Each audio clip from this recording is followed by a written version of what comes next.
Hello students, today we are going to discuss the normal form or perpendicular form. Now let us consider xy plane. Okay, let L be the line. Let L be the line whose perpendicular distances from the origin is OA, that is OA, whose perpendicular distance from the origin is OA. See, this one is the line. See, if you take the line like this, okay, take a line or let L be the line whose perpendicular draw a perpendicular line from the origin. Okay, draw the perpendicular line from the origin. Whose perpendicular distance is represented as P. ಅದರ perpendicular distance ನಾವೇನಂತ represent ಮಾಡ್ತೀವಿ? P ಅಂತ ಹೇಳ್ತೀವಿ. And the angle between the positive x-axis. See, ಈ ರೀತಿ ಇದ್ರೆ the angle between the positive x-axis is called omega. We can write it as omega. The angle between positive x-axis is omega. Now draw perpendicular AM on the x-axis. Now draw the perpendicular line AM on x-axis. Okay. See, we are going to find the normal form or perpendicular form. ಅಂದರೆ ಒಂದು ಸ್ಲೋಪಿಗೆ perpendicular draw ಮಾಡಿದ್ರೆ ಅದರ form ಹೇಗೆ ಬರುತ್ತೆ, normal form ಹೇಗೆ represent ಮಾಡ್ತೀವಿ ಅನ್ನೋದು ಇಲ್ಲಿ ನಾವು ಹೇಳ್ತಿದ್ದೀವಿ. That your consider let L be the line, perpendicular distances is P from the origin. It's make an angle omega from positive direction of x-axis. Now from triangle OMA, okay, from triangle OMA, what is cos omega? Cos omega means adjacent by hypotenuse, that is OM by OA. This must be is equal to OM by P. So what is sin omega? Sin omega must be is equal to opposite by hypotenuse, that is AM divided by OA. This must be is equal to AM divided by P. Now see, therefore we can write it as OM must be is equal to P into cos omega. AM must be is equal to P into sin omega. AM must be is equal to P sin omega. Now the coordinate points at A, E points atra. Now the coordinate points at A. At A, what we write? P into cos omega, comma P into sin omega. Now the coordinate points are P into cos omega, comma P into sin omega. Therefore line L is perpendicular to OA. Therefore the line L is perpendicular to OA is the slope L is perpendicular to OA. See, the line L is this line is perpendicular to OA, is the slope L is perpendicular to OA. ಹೌದಲ್ವಾ? ಈ line ಇದಕ್ಕೆ perpendicular ಆಗಿದೆ ಅಂದ್ರೆ what is this line? Slope is also perpendicular to this line. So we have the formula now. If two lines are, when they are perpendicular, means we have the formula m1 into m2 must be is equal to what? -1. Therefore m1 must be is equal to what? -1 by m2. Okay. Now slope L must be is equal to minus 1 divided by slope of OA. This must be is equal to minus 1 divided by tan omega. Now this must be is equal to, what is tan? Tan can be written as what?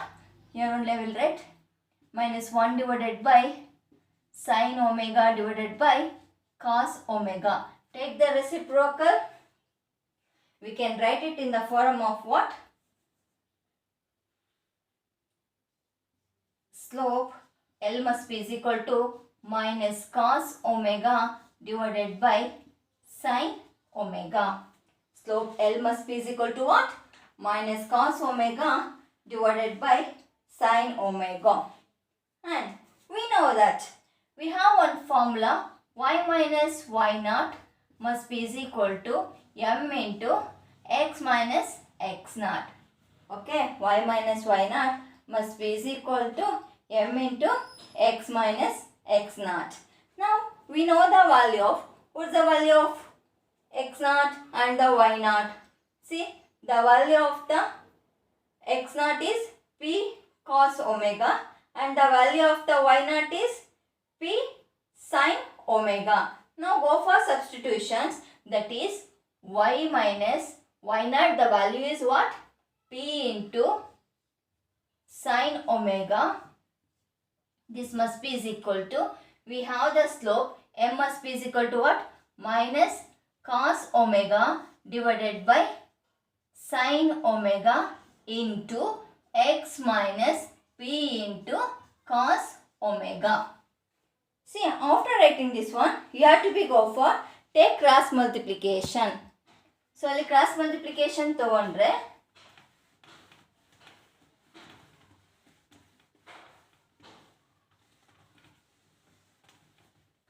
okay, take the cross multiplications. While taking the cross multiplications, we get what? ಈ sin omega ನ ಈ side ನ ತಗೊಂಡ್ರೆ ನಮಗೆ ಏನು ಸಿಗುತ್ತೆ? sin omega into y minus p sin omega must be is equal to minus cos omega into x minus p cos omega. Take the inside, multiply y into sin omega minus p into sin square omega is equal to minus x into cos omega plus p into cos square omega. Okay, now we can take minus x cos omega this side, it become y into sin omega plus x into cos omega is equal to p into sin square omega plus p into cos square omega. Observe this carefully. P is common is there. Take the p outside. What will the remainder? Sin square omega plus cos square omega. Now we know the value of sin square omega plus cos square omega must be is equal to 1. Therefore, y into sin omega plus x into cos omega must be is equal to what? P. Y into sin omega plus x into cos omega is what? P. Or you can write it as, first a cos term barbeku andre x into cos omega into x plus sin omega into y is equal to p. Okay. Hence the equations of writing this one, hence the equation of the line normal distance free, hence the equation of line normal distance p from origin and angle omega which the normal, which the normal makes positive direction, which the angle, that is omega, makes a positive direction of x-axis is what is that? That is cos omega into x plus sin omega into y must be is equal to p. Okay, this is the normal form or perpendicular form. Okay, now we can go for general equation of a line. See, general equation of a line is ax plus by plus c is equal to 0. See, general equation of a line means general linear equation. It is nothing but general linear equation. Is it no? Why we call it as it's a general linear equations? Nothing but its degree is what variable degree ಎಷ್ಟಿದೆ 1 ಇದೆ. Therefore this is also called as a general linear equations because degree of the variables will be always 1 ಆಗಿರುತ್ತೆ. See in the general equations what we are going to study is, and see first what we have studied, point slope ಕಂಡುಹಿಡಿದ್ವಿ first. Is it no? The next point is 2 point form ಆಯಿತು, and the next one is slope intercept,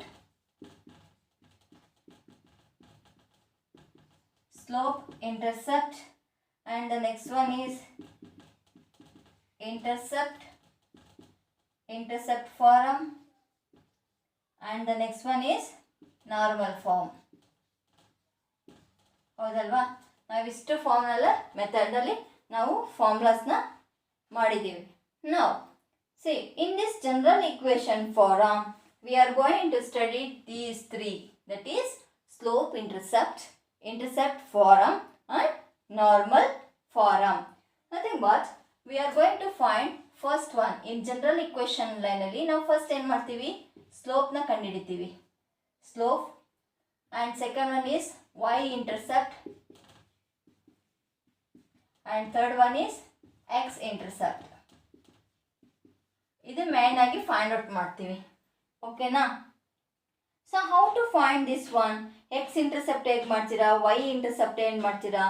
so general equation ಅಂದರೆ ಏನು, ಯಾವ ರೀತಿ ಬರೀತೀರಾ ಅನ್ನೋದನ್ನು by taking one example, that is we have to take one example 3x minus 4y plus 10 is equal to 0. Find the general equation of a line 3x minus 4y plus 10 is equal to 0. What our aim is what? If we are given general equation means we are going to find the slope, y-intercept and x-intercept. How to find this one? See, how to find the slope? Slope general equation is what? Y is equal to mx plus c. Reduce this equation in the form of this. ಓಕೆನಾ? ಹಾಗಿದ್ರೆ minus 4y ನ that side ತಗೊಂಡ್ರೆ ಏನಾಗುತ್ತೆ, plus 4y must be is equal to 3x plus 10 ಆಗುತ್ತೆ. therefore y must be is equal to 3/4x plus 10/4. ಹಾಗಾದ್ರೆ m ಇರೋ ಜಾಗದಲ್ಲಿ ಏನಿದೆ, 3/4 ಇದೆ. therefore hence slope m must be is equal to what? 3/4. ಇದು m ಆಯ್ತು ಅಂದರೆ ಈ ಫಂಕ್ಷನ್ ನಾವೇನಂತ ರೆಪ್ರೆಸೆಂಟ್ ಮಾಡ್ತೀವಿ ಅಂದರೆ y-intercept. ಓಕೆನಾ? y is equal to mx plus c. ಈ ಫಂಕ್ಷನ್ ಏನು ಸಿ ಬಂದಿದೆಯೋ ಅದನ್ನು ನಾವೇನಂತ ರೆಪ್ರೆಸೆಂಟ್ ಮಾಡ್ತೀವಿ, y-intercept ಅಂತೀವಿ. ಹಾಗಾದರೆ x-intercept ಯಾವ ರೀತಿ ಫೈಂಡ್ ಔಟ್ ಮಾಡ್ತೀರಾ? ಸಿ ವಿ ಹ್ಯಾವ್ ಒನ್ ಫಾರ್ಮುಲಾನು, x-intercept y must be is equal to what? m into x minus d. m into x minus d. See, whatever the term is there, take this term. Y is equal to 3/4x plus 10/4. These equations we have to be written in the form of this. ಹಾಗಾದರೆ m ನ common ತೆಗಿಬೇಕು. y must be is equal to ಇಲ್ಲಿ 3/4 ನ common ತೆಗೆದ್ರೆ reminder is what X. ಇಲ್ಲಿ minus ಬರಬೇಕು ಅಂದರೆ minus ಹಾಕೋಬೇಕು. ಅಗೇನ್ ಇದು ಪಾಸಿಟಿವ್ ಇದೆ, ಇಲ್ಲಿ ಮೈನಸ್ ಹಾಕೊಂಡ್ರೆ ಮೈನಸ್ ಇಂಟು ಮೈನಸ್ ಪ್ಲಸ್ ಸಿಗುತ್ತೆ. ಸೊ 10/4 ಇಂಟು ಇಲ್ಲಿ 3/4 ಇಲ್ಲ, ಸೊ ರಿವರ್ಸ್ ತಗೊಳ್ಳಿ 4/3. 4 get cancelled. Therefore y must be is equal to 3/4 x minus 10/3. ಹಾಗಿದ್ರೆ what is the x intercept? x intercept is what? ಇದೇನು ಬಂದಿರುತ್ತೋ ಡಿ ಟರ್ಮ್ ಅದನ್ನೇ x intercept ಅಂತ ನಾವು represent ಮಾಡ್ತೀವಿ. ಓಕೆನಾ? ಸ್ಲೋಪ್ ಅಂದರೆ y is equal to mx plus c ತಗೊಳ್ಳಿ. ಆಮೇಲೆ ಅವ್ರು ಏನು ಈಕ್ವೇಷನ್ಸ್ ಕೊಟ್ಟಿರ್ತಾರೋ ಆ equations is reduce in the form of a y is equal to ತಗೊಳ್ಳಿ. y is equal to ತಗೊಂಡಾಗ ನಾವು ಅಬ್ಸರ್ವ್ ದಿಸ್ ಒನ್, ಸ್ಲೋಪಿಗೂ ಮತ್ತು ಈಕ್ವೇಷನ್ಗೂ ಅಬ್ಸರ್ವ್ ಮಾಡಿ. In the place of n what are the element is there, that is called slope. Then remainder element is what? y intercept ಅಂತ represent ಮಾಡ್ತೀವಿ. Then how to find the x intercept? We have the formula y is equal to m into x minus t. So m ಅಂದರೆ ಈ ಈಕ್ವೇಷನ್ಸ್ನ again ಈ ಫಾರ್ಮಲ್ಲಿ reduce ಮಾಡ್ಕೊಳ್ಳಿ. So ಇಲ್ಲಿ ನೋಡಿ M ಇದೆ, ಸೊ ಅಲ್ಲಿಗೆ ಎಮ್ ಅಂದ್ರೇನು 3/4. ಆ 3/4ನ ಕಾಮನ್ ತಗೊಂಡ್ರೆ ಇಲ್ಲಿ ಏನಿರುತ್ತೆ ಎಕ್ಸ್ ಇರುತ್ತೆ. ಸೊ ನಮ್ಗೆ ಇಲ್ಲಿ ಮೈನಸ್ ಎನ್ ಬೇಕು, ದಟ್ ಈಸ್ ಮೈನಸ್ ಎನ್ ಬರೀರಿ, ಒಳಗಡೆ ಮೈನಸ್ ಎನ್ ಹಾಕೊಳ್ಳಿ, ಮೈನಸ್ ಇಂಟು ಮೈನಸ್ ಪ್ಲಸ್ ಆಗುತ್ತೆ. ಸೊ ಇಲ್ಲಿ 3/4 ಇಲ್ಲ, ಸೊ ಅದಕ್ಕೆ ರಿವರ್ಸ್ ತೊಗೋಬೇಕು, 4/3 ತೊಗೊಳ್ಳಿ. ದೆನ್ ಈಗ ಬೇಕಾದರೆ ಇದನ್ನು ಮಲ್ಟಿಪ್ಲೈ ಮಾಡಿ ನೋಡಿ, ಸೇಮ್ ಇಕ್ವೇಷನ್ನೇ ಬರಬೇಕು. ಓಕೆ, ನಾವು ವಾಟ್ ಎವರ್ ಇದು 3/4 ಎಕ್ಸ್ ಮೈನಸ್ ಆಫ್ ಮೈನಸ್ 10/3 ಇದೇನು ಟರ್ಮ್ ಇರುತ್ತೋ ಅದನ್ನ ಡಿ ಅಂತ ರೆಪ್ರೆಸೆಂಟ್ ಮಾಡಿರ್ತೀವೋ ಆ ಫಂಕ್ಷನ್ನ ನಾವೇನಂತ ಹೇಳ್ತೀವಿ, ಎಕ್ಸ್ ಇಂಟರ್ಸೆಪ್ಟ್ ಅಂತ ರೆಪ್ರೆಸೆಂಟ್ ಮಾಡ್ತೀವಿ. ಓಕೆನಾ? ಎಕ್ಸ್ ಇಂಟರ್ಸೆಪ್ಟ್ ಅಂತ ನಾವು ಹೇಳ್ತೀವಿ.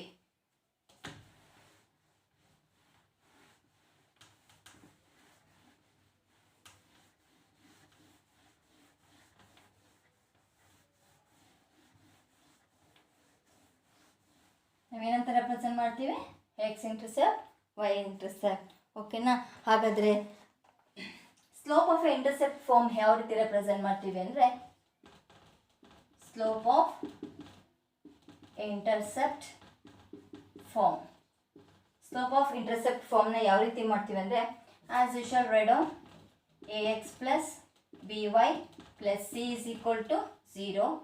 This must be this implies that ಇದನ್ನು ನಾವು ಯಾವ ರೀತಿ ರೆಪ್ರೆಸೆಂಟ್ ಮಾಡ್ತೀವಿ, ಈ ಫಾರ್ಮಲ್ಲಿ ಬರ್ಕೊಳ್ಳೋಣ, y is equal to mx plus c ಫಾರ್ಮಲ್ಲಿ ಬರ್ಕೊಳ್ಳೋಣ. ಅಂದರೆ that is by must be is equal to, ಇದನ್ನ ಹಾಗೆ ಇಟ್ಕೊಳ್ಳಿ, ಮೈನಸ್ ax ಮೈನಸ್ c. ಹಾಗಾದರೆ y must be is equal to what?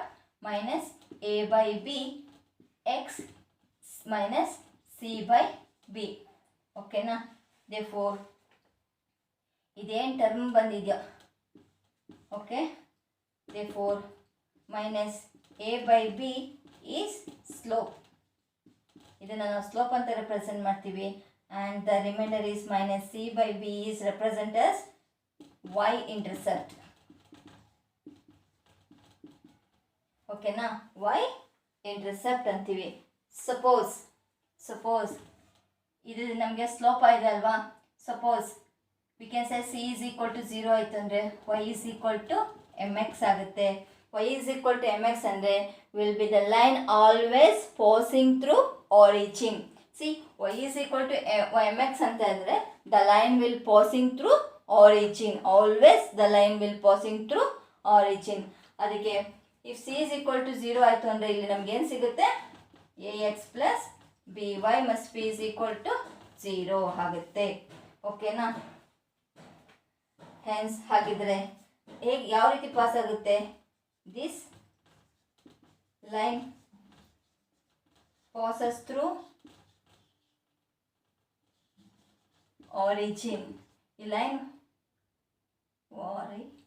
Origin, ಈ ಲೈನ್ ಪಾಸಸ್ ಥ್ರೂ ಆರಿಜಿನ್ ಆಯಿತು ಅಂದರೆ y must be equal to ನಮ್ಗೆ ಏನು ಸಿಗುತ್ತೆ, a/b into X. If S ಯಾವುದಾದ್ರೂ ಒಂದು ಜನರಲ್ ಇಕ್ವೇಷನ್ ಫಾರ್ಮ್ ಮಾಡಿದಾಗ if they are given like this means it passing through origin. therefore y must be equal to what? Minus a/bx. ಹಾಗಾದರೆ ನಾವು ಫಸ್ಟಲ್ಲಿ ನಾವು ಸ್ಲೋಪ್ನ find out ಮಾಡಬೇಕು ಅಂದಾಗ ನಾವು ಕೊಟ್ಟಿರ್ತಕ್ಕಂಥ ಇಕ್ವೇಷನ್ ಯಾವುದರಲ್ಲಿ ಬರೀಬೇಕು, y is equal to mx plus c ಫಾರಮಲ್ಲಿ ಬರ್ಕೋಬೇಕು.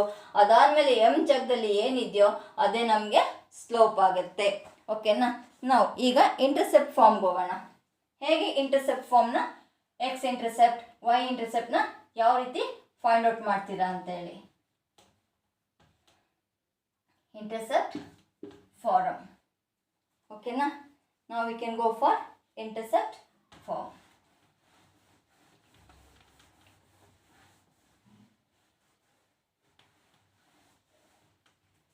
Okay, intercept form. ನಾವು ಇಂಟರ್ಸೆಪ್ಟ್ ಫಾರ್ಮ್ ಅಂತ ನಾವು ರೆಪ್ರೆಸೆಂಟ್ ಆಗಿದ ತಕ್ಷಣನೇ ನಾವು ಒಂದು ಫಾರ್ಮುಲಾ ಬರೀಬೇಕು. That is X by A plus Y by B is equal to 1. ಇದೆಲ್ಲ ನಾವು ಇಂಟರ್ಸೆಪ್ಟ್ ಫಾರ್ಮ್ಗೆ ಯಾವ್ದು ಯೂಸ್ ಮಾಡ್ತೀವಿ? X by A plus Y by B is equal to 1.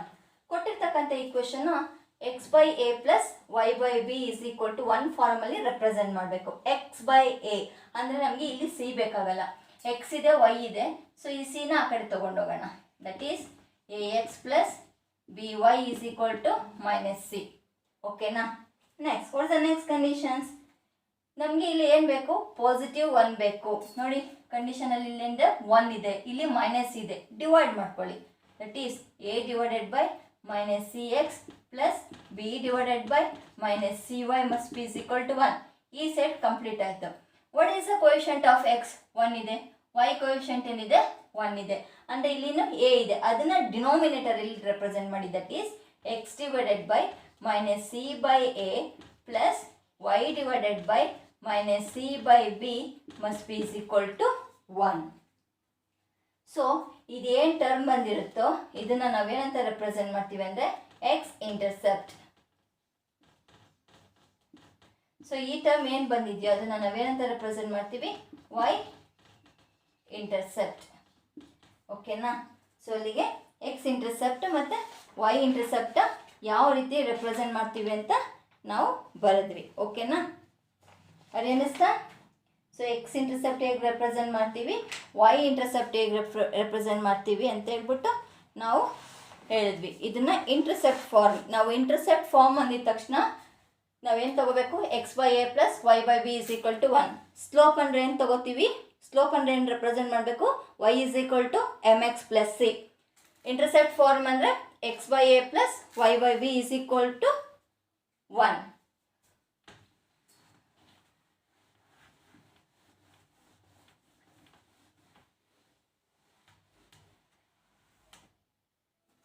Now, normal form. Third point is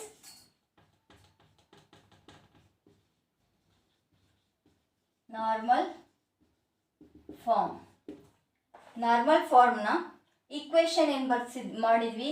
X into, ಈಗ ಪ್ರೀವಿಯಸ್ಸಲ್ಲಿ first ಮಾಡಿದ್ವಲ್ಲ ಅದೇ formula, X into cos omega plus Y into sine omega is equal to P. ಈ ಫಾರಮಲ್ಲಿ ಅಂದರೆ ನಾವು general equation ಯಾವುದು?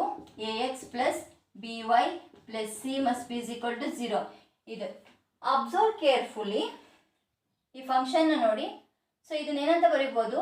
X into cos omega plus Y into sine omega minus P is equal to 0 ಬರೀಬೋದಾ?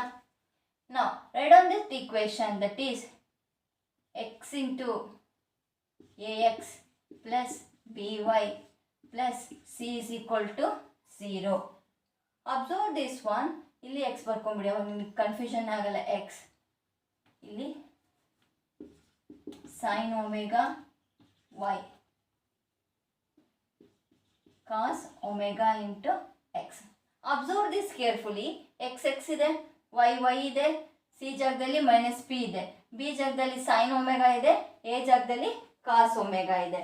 ಹಾಗಿದ್ರೆ this can be written as a by cos omega is equal to b by sin omega is equal to minus c by p.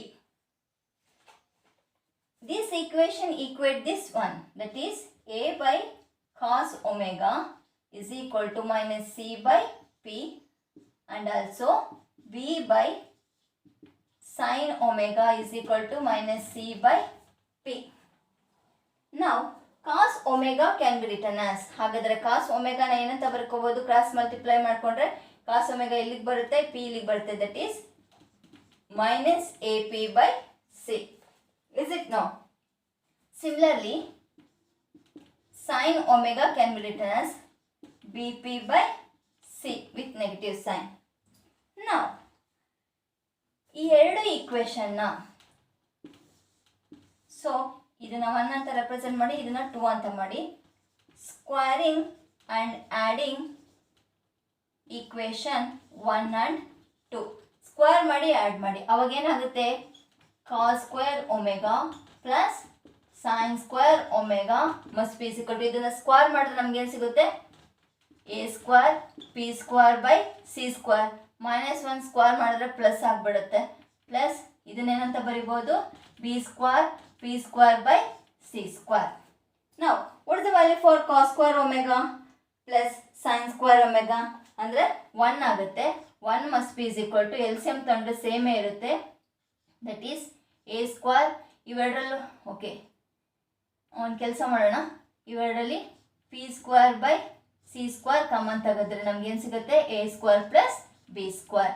C ಸ್ಕ್ವೇರ್ನ cross multiply ಮಾಡಿ, C square is equal to what, P square into A square plus B square.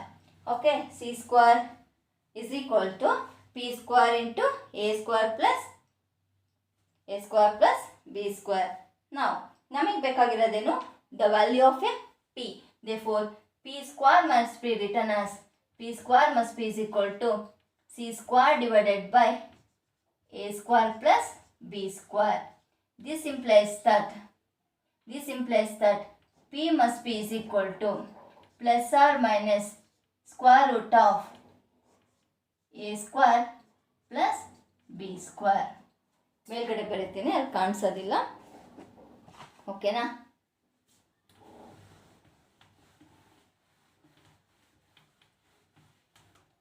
So ನಮ್ಗೇನು ಸಿಕ್ತು, P must be is equal to what? P must be is equal to plus or minus c divided by root of a square plus b square bantu. Okay, we know the value of P must be is equal to plus or minus c by root of a square minus b square. Now we have the formula. What is cos omega? Cos omega na navenanta bardidvi minus a divided by c. What is the value of p? C divided by root of a square plus b square. Illi plus or minus irodrinda take plus or minus, get cancel. Therefore this must be is equal to what, a divided by root of a square plus b square. So cos omega must be is equal to what, a divided by, that is plus or minus a divided by root of a square plus b square. Similarly, sin omega must be is equal to plus or minus, what is the sin omega, b divided by c. plus or minus ನ represent ಮಾಡೋಣ, ಯಾಕೆಂದರೆ p ಅನ್ನೋದು plus R minus ಅಲ್ಲಿ ಇರುತ್ತೆ, ಅದಕ್ಕೆ ಇಲ್ಲೂ plus R minus ಅಲ್ಲೇ represent ಮಾಡೋಣ. p ಅಂದರೆ ಏನು ಸಿಗುತ್ತೆ, c divided by root of a square plus b square, get cancel. Therefore sin omega must be is equal to what, b divided by root of a square plus b square. Okay na? In this way we are going to find the normal form. Okay, see, ನಮಗೆ normal form ಅಂದಿದ ತಕ್ಷಣ ನಮಗೆ ಯಾವ formula use ಮಾಡಬೇಕು ಅಂದರೆ x into cos omega plus y into sine omega is equal to P ಫಾರ್ಮ್ನ use ಮಾಡಿಕೊಂಡು ನಮ್ಮದು ಜನರಲ್ ಫಾರ್ಮ್ನ ಅಪ್ಲೈ ಮಾಡಿಕೊಂಡು ನಾವು ನಾರ್ಮಲ್ ಫಾರ್ಮ್ನ ರೆಪ್ರೆಸೆಂಟ್ ಮಾಡ್ತೀವಿ. ಓಕೆನಾ? Now we are going to find the distance of a point from a line.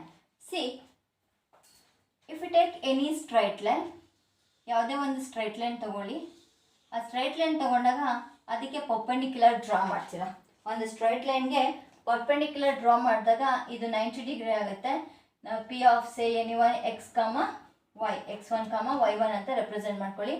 ನಾವು ವಾಟ್ ಈಸ್ ದ ಡಿಸ್ಟೆನ್ಸ್, ಈ ಡಿಸ್ಟೆನ್ಸ್ ಆಫ್ ದ ಲೈನ್ನ ನಾವು ಫೈಂಡ್ ಔಟ್ ಮಾಡಬೇಕು. ಓಕೆನಾ?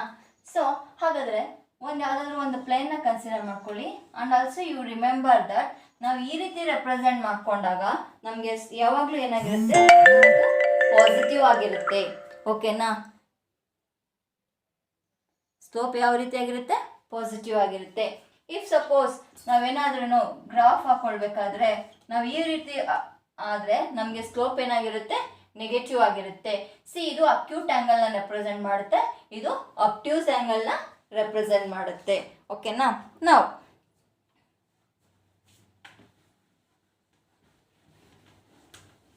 ಓಕೆನಾ? ನಾವು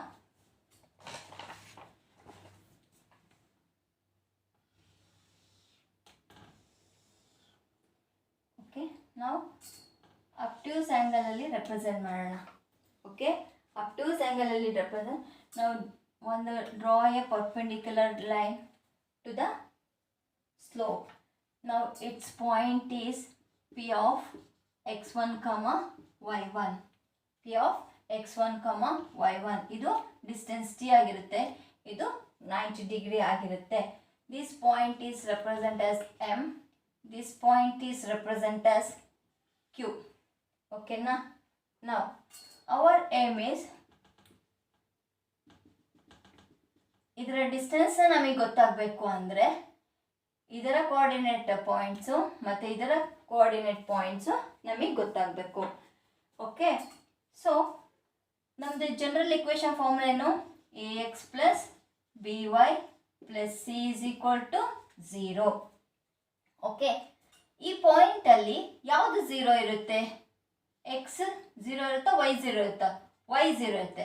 nothing but put y is equal to 0. ಅವಾಗೇನಾಗುತ್ತೆ? ax is equal to ax plus c is equal to 0. Therefore ax is equal to minus c, x is equal to minus c by a. ಹಾಗಾದರೆ ಇದರ point ಏನಾಗುತ್ತೆ? Minus c by a. Now we are going to ordinate points. ಇಲ್ಲಿ ನಾವು find out ಮಾಡಬೇಕು. ಈ ಜಾಗದಲ್ಲಿ ಯಾವುದು 0 ಇರುತ್ತೆ? x 0 ಇರುತ್ತೆ. Nothing but put x is equal to 0. If you put x is equal to 0, what we get? by plus c is equal to 0. Therefore y must be is equal to minus c by b. ಹಾಗಾದರೆ ಇದರ point ನಮಗೆ ಏನು ಸಿಕ್ತು? Minus C by B. ಹಾಗಾದರೆ 3 coordinate points ನಮಗೆ ಸಿಕ್ಕೋಗೋಯ್ತು. ಹಾಗಾದರೆ distance ಫಾರ್ಮುಲಾನ ಯಾವ ರೀತಿ ಮಾಡ್ತಾ? ಫ್ರಮ್ ದ ಟ್ರಯಾಂಗಲ್ ಎನ್, ಇದನ್ನು ಎನ್ ಅಂತ ರೆಪ್ರೆಸೆಂಟ್ ಮಾಡೋಣ. From the triangle N P Q. So from the triangle N P Q, what is the formula? That is half into length into breadth, that is M Q into D. M Q into D. ಇದನ್ನು ಸಿಂಪ್ಲಿಫಿಕೇಷನಲ್ಲಿ ಮಾಡಿದಾಗ ನಮಗೆ distance formula ಏನು ಸಿಗುತ್ತೆ ಅಂದರೆ ax1 plus by1 plus C whole thing divided by root of a square plus b square. ನಮಗೆ distance formula ಈ ಫಾರಮಲ್ಲಿ ರೆಪ್ರೆಸೆಂಟ್ ಆಗುತ್ತೆ. ಓಕೆನಾ? Distance of a point from a line ಅಂದರೆ d is equal to ax1 plus by1 plus c whole thing divided by root of a square plus b square. Now we go for finding the distance between parallel line. Distance between parallel line. Nothing but ಯಾವುದಾದ್ರೂ ಎರಡು line ತಗೊಂಡ್ರೆ ಅದರ distance ಏನಾಗಿರುತ್ತೆ? d ಆಗಿರುತ್ತೆ. ಆದರೆ slope must be equal ಆಗಿರುತ್ತೆ. So L1 and L2 ಅಂತ ತಗೊಳ್ಳಿ. L1 L2 ಅಂತ ತಗೊಂಡಾಗ we are going to find the distance between these two. ಈ ಎರಡು ಡಿಸ್ಟೆನ್ಸ್ನ ನಾವು ಫೈಂಡ್ ಔಟ್ ಮಾಡಬೇಕಾಗತ್ತೆ. ಆದರೆ ಎರಡು ಸ್ಟ್ರೈಟ್ ಲೈನು ಪ್ಯಾರಲ್ ಆಗಿದೆ ಅಂತ ಹೇಳಿದ್ರೆ ಅದರ ಸ್ಲೋಪ್ ಏನಾಗಿರುತ್ತೆ? ಈಕ್ವಲ್ ಆಗಿರುತ್ತೆ. ಸೊ ಅಂದರೆ ಫಿಗರ್ ಯಾವ ರೀತಿ ಬರುತ್ತೆ ಅಂದರೆ, see if you take okay, ಎರಡು ಪ್ಯಾರಲಲ್ ಲೈನ್ ತಗೊಂಡಾಗ ನಾವು ಏನು ಫೈಂಡ್ ಔಟ್ ಮಾಡಬೇಕು? ಇದರ ಡಿಸ್ಟೆನ್ಸ್ನ ಫೈಂಡ್ ಔಟ್ ಮಾಡಬೇಕು. ಇದನ್ನು L1 ಅಂತೀವಿ, L2 ಅಂತೀವಿ. ಇವೆರಡು ಲೈನ್ ಪ್ಯಾರಲಲ್ ಆಯಿತು ಅಂದರೆ ಅದರ ಸ್ಲೋಪು ಸೇಮ್ ಇರುತ್ತೆ. ಅಂದರೆ we can rate it as this one, y must be is equal to mx plus c1, y must be is equal to mx plus c2 ಅಂತ represent ಮಾಡ್ಕೋಣ. ನಾವು we are going to find the point of this. ಈ ಲೈನಿನ ಪಾಯಿಂಟ್ನ ನಾವು find out ಮಾಡಬೇಕು ಅಂದರೆ ಇಲ್ಲಿ ಎಕ್ಸ್ ಕೋಆರ್ಡಿನೇಟ್ ಇರುತ್ತೆ, ವೈ ಕೋಆರ್ಡಿನೇಟ್ ಏನಾಗಿರುತ್ತೆ? 0 ಆಗಿರುತ್ತೆ. If you put y is equal to 0, if you put y is equal to 0 ಆದರೆ ನಮಗೇನು ಸಿಗುತ್ತೆ 0 must be is equal to mx plus c1. therefore x must be is equal to what? minus c1 divided by n. ಹಾಗಾದರೆ ಇದರ point ಏನಾಗುತ್ತೆ minus c1 divided by n. hence ನಮ್ಮ ಸೆಕೆಂಡ್ನ ಈಕ್ವೇಷನ್ಸ್ನ ನಾವು represent ಮಾಡಬೇಕಾದ್ರೆ mx minus y plus c2 is equal to 0 because ಇವೆರಡರ ಡಿಸ್ಟೆನ್ಸ್ನ ನಾವು find out ಮಾಡಬೇಕು. ಹಾಗಾದರೆ distance can be return as modulus of m. what is the value of x? minus c1 divided by m. okay, next is minus y ಅಂದರೆ ಏನಾಗಿರುತ್ತೆ 0, is it no? plus remainder is c2 whole thing divided by root of a square plus b square. So ಇದು a represent ಮಾಡುತ್ತೆ. Okay, ಅಲ್ಲಿಗೆ ನಮ್ಗೆ ಏನು ಸಿಗುತ್ತೆ root of m square plus 1. therefore d must be is equal to what? get cancelled, that is c2 minus c1 divided by root of m square plus 1. ಓಕೆನಾ? Modulus ಆಗಿರೋದ್ರಿಂದ ಇದನ್ನ ಈ ಕಡೆ ಏನಾದರೂ ಬರೀಬೋದು, ಇದನ್ನ ಈ ಕಡೆ ಏನಾದರೂ ರೆಪ್ರೆಸೆಂಟ್ ಮಾಡ್ಬೋದು. That is modulus of c1 minus c2 divided by root of m square plus 1 represent ಆಗುತ್ತೆ. This is the distance between parallel lines. okay.